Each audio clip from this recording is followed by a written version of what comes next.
The Golden State Warriors have become a dominant force of basketball. They've set records, won championships, and amassed a slew of team and individual achievements. However, there was a time when things weren't looking so good for the franchise. In fact, the Warriors hold the record for the most seasons without a playoff appearance at 35. One of those seasons was in 2010 when the team won just 26 games. However, none of those games were as interesting as the very last.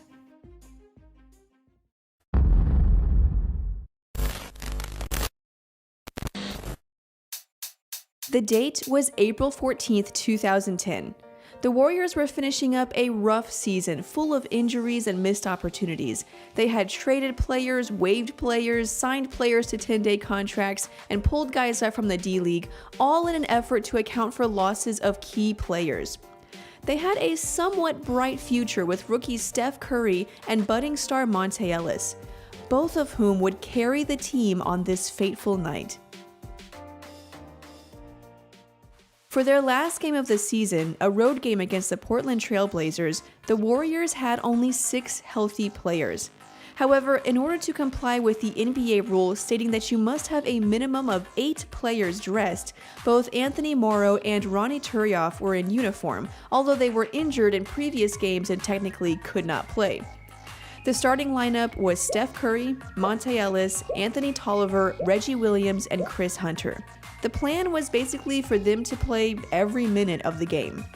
5 minutes and 27 seconds into the game, the plan was dashed, as starting center Chris Hunter suffered a knee injury that forced him to the bench. In came Devin George in his place.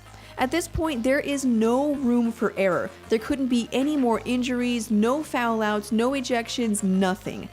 Playing for 48 minutes straight is tough enough, but they also had to play perfectly. Surprisingly, the game went pretty well.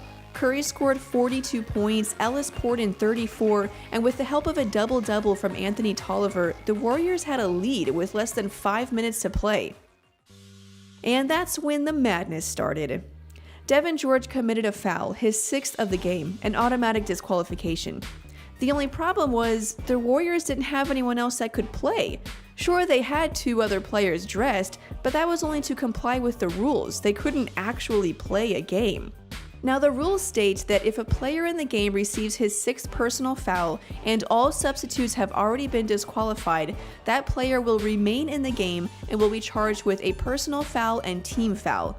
A technical foul will also be assessed against the team. Knowing this rule, Don Nelson explained to the refs that his other 2 players could not play and asked them to let Devin George stay in the game. See, the problem here is that Hunter has been injured in the game. What Don Nelson is saying is, I don't want to put an injured player back in. He can't play.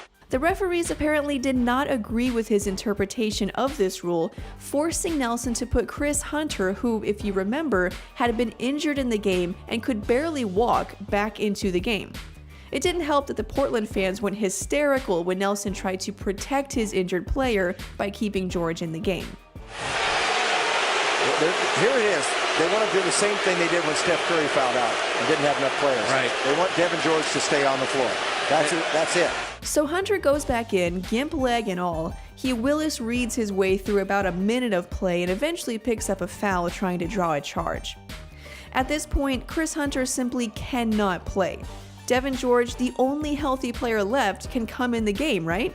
Nope. No matter how much Nelson pleads, the refs won't allow George back in. At this point, the Blazers fans are livid. Apparently, they thought it was unfair that an injured player should be allowed to not play. Or maybe they were so upset by getting beat by a squad of 5 guys. Don Nelson wants Devin George to go back in, and Eddie Rush is pointing at somebody else. So what happens? Ronny Turiaf, who was injured in a previous game, is forced to enter the game. He plays about 15 seconds, long enough to commit a foul and submit a claim that he was injured during the game, thus allowing him to sit out and not play. But it's not over.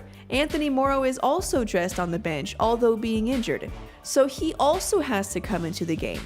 Morrow plays about 10 seconds, claims an injury that he already had, and goes to the bench. Now Devin George can come back in. So the Warriors have exhausted all of their players. Literally no one is on the bench since all of their healthy players are on the court, and there are 3.5 minutes left in the season. At this point, you take a loss, right? Everyone would understand. The Blazers were a 50-win team in the 6th seed. The Warriors were a lottery team hoping for the #1 pick. There's no shame in just accepting the inevitable. Well, the Warriors were not in an accepting mood that night. Over the next 3 minutes and 29 seconds, the Warriors went on a 14-6 run, with Steph Curry scoring 11 of those points. The Warriors walked away, or limped away, with a hard-fought 122-116 victory. This story shows what can happen when, even under bizarre circumstances, you keep fighting. Coach Don Nelson said of his players, they thought it was the greatest game they ever played in to do something like that. You know what? They might be right.